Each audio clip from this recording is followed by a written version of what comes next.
Good afternoon, Mark. My name is Grace Olaiwaju from a GSC student, and I'm here to interview you based on the GSC skill you are taking. Alright, now, so can you tell us briefly about yourself, ma'am, and the skill you are taking and we are taking the students for GSC? Alright, good afternoon everyone. My name is Mrs. Patience Opechi and I am the trainer for production and other sales in GSC 301. Alright, ma'am. Okay, OV production for different cities And others. and other cities. Okay. Can you tell us, like, the real life applications of these skills? Or this, yes, this skills, the real application of these skills? Okay, so first of all, ogi is a very common and popular food in Nigeria, and it is a cereal that is taken by two major categories of people. Number one, nursing mothers. Number two, infants, not infants, toddlers, and young school children. They are the main class of people that take it in Nigeria. And why does this form majorly for nursing moms?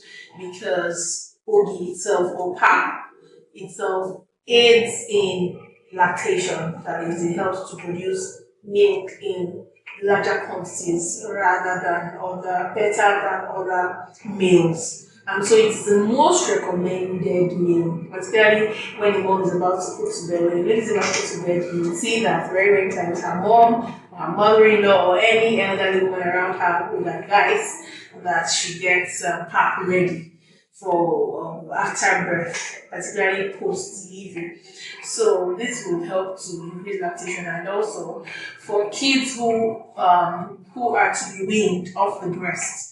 That ogi is the is the most easily digestible meal, which also contains probiotics that help in the gut health of children. So very many times you see that when mothers want to wean their children off the breast, very many times they use ogi as their go-to meal for children that are to be weaned off the breast. And looking at it, you see that mothers, nursing moms, and children below the age of 10 form a very large part of the population.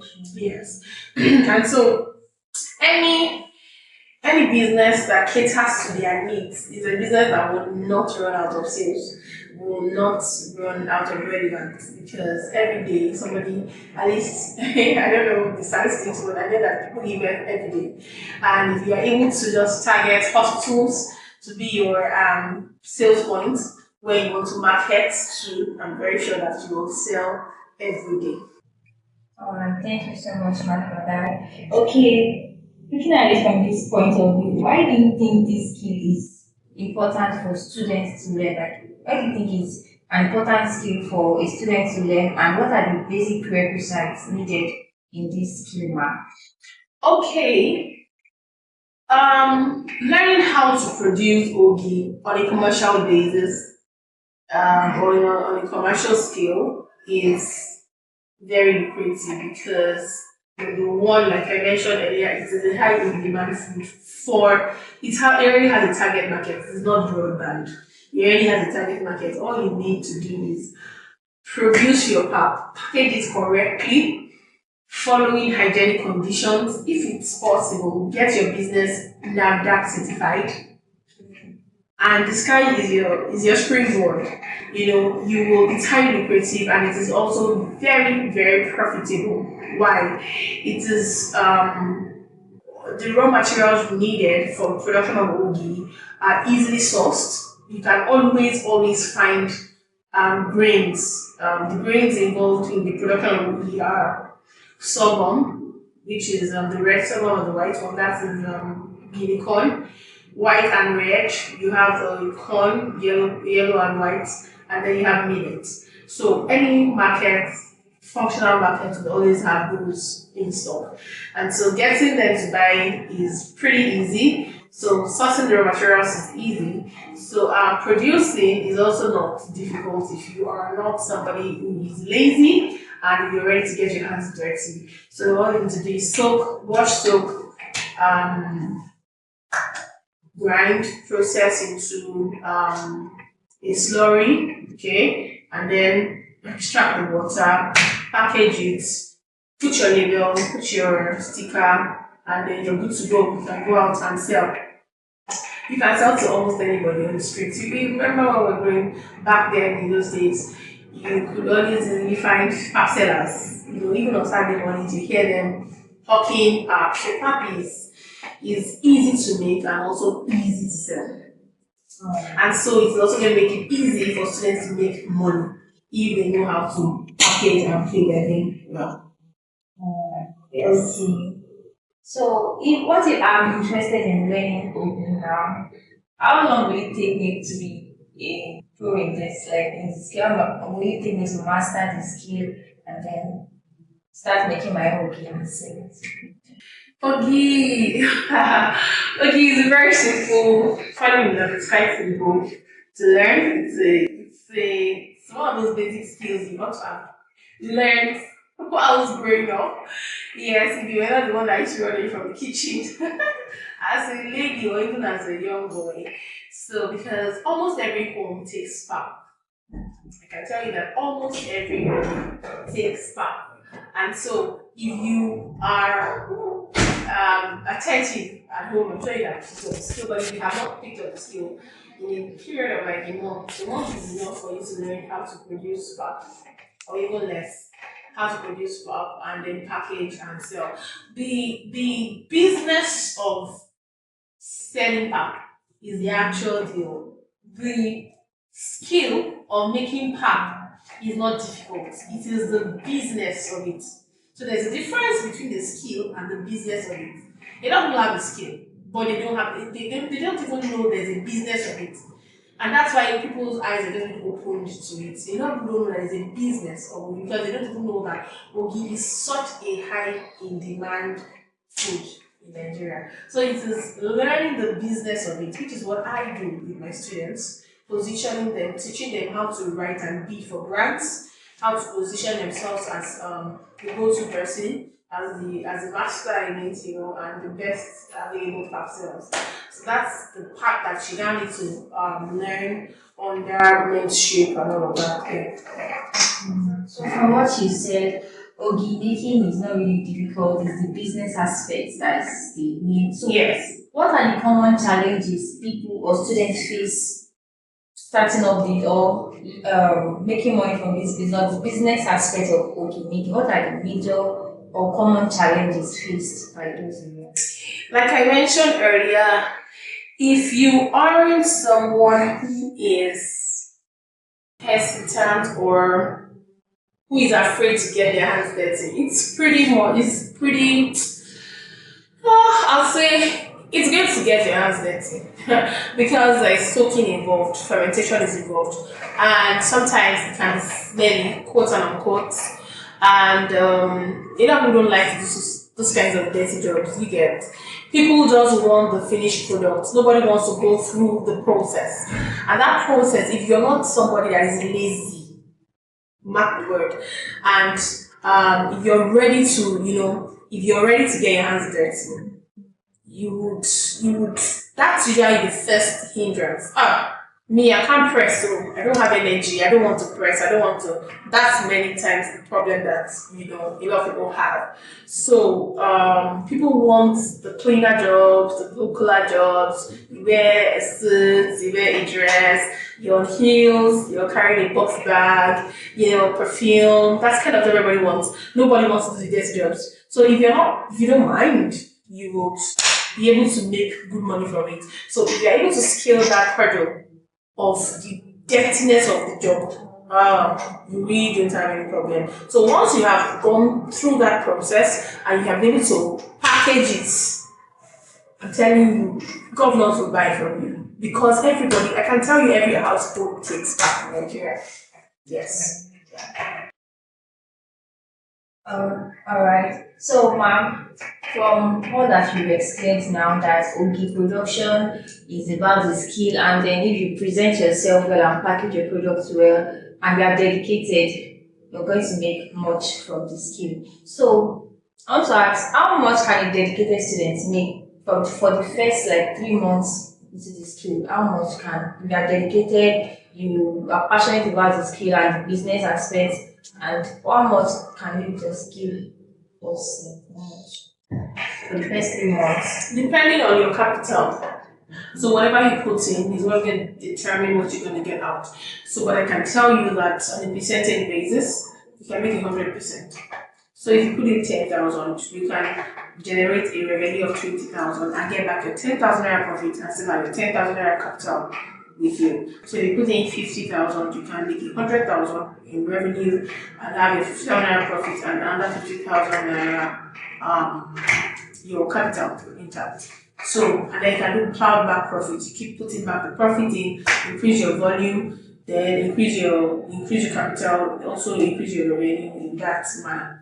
So it depends really on how much you're able to put in. Okay. Yeah. All right, Mark.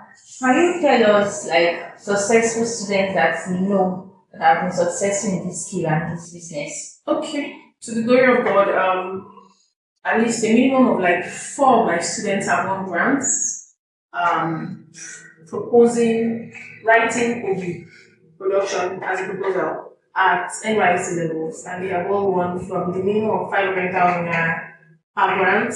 This immediate past set that went for service, or 2 sets ago that went for service. One person won 600,000 naira access bank grants, and she had to get back to me. She had to send me a message. She sent me the pictures and testimonials thanking me for how they were able to pitch Ogi production for their grant proposal, and she was able to win. I think she won 2nd place.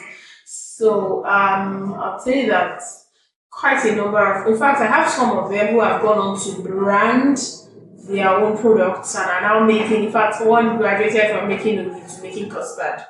Yes, and he's in touch with me. There are something like that. There are Ogi, there are custard and all that. So there are so many of them. The thing is, sometimes they lose contact, they lose touch with us, but sometimes you still have some of them come back after a while. They now remember that I have to go back to my work, to my source. Some of them come back to look for you and say thank you. So, but I know that my current students, a lot of them are showing interest. Because I have gone overboard.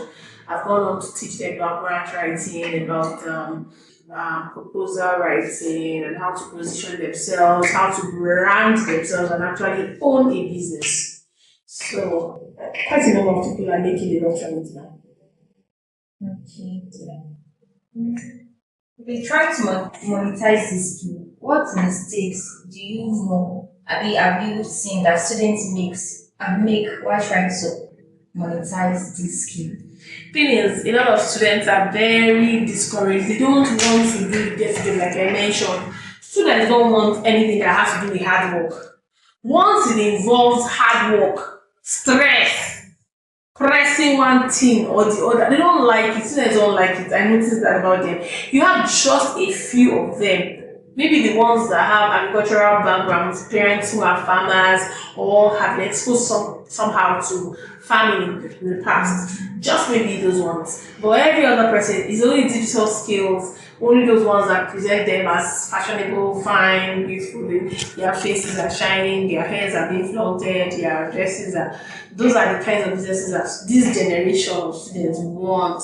All these hard work, hard labor, agric, smooth processing, no way. They don't want it. That's the first thing I have noticed about them. So you can see it even in their attitude in class. Many of them some of them are, funny enough, I have the people who show interest the most are either family, in fact, most of them are family people. My current set now, the people that are showing interest and are really pregnant women, mothers and fathers. They know the value, they understand what I'm saying, and they are at that point where they actually need a stable source of income. And one thing about Ogi is that it can be made as a side hustle. It's not like they produce. You can do bulk production once a week, and you can sell it for another 3 weeks. Yes, you just produce in large quantity. Maybe you can produce like 50 to 100 pieces. and just keep them in your store and ensure that you keep it, you make it rat proof, rodent proof. Pick it when you have orders, deliver, and that's it.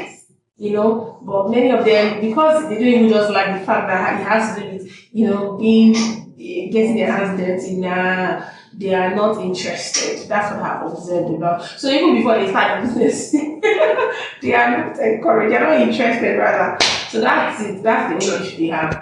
They have a vision, maybe a 5-year vision or a 3-year vision. Okay, I want to go into production and I want to be earning 600,000 naira a month. How? I ask myself, how is it possible? First of all, they must understand the skill. Having understood, then they move on to learning the business of it.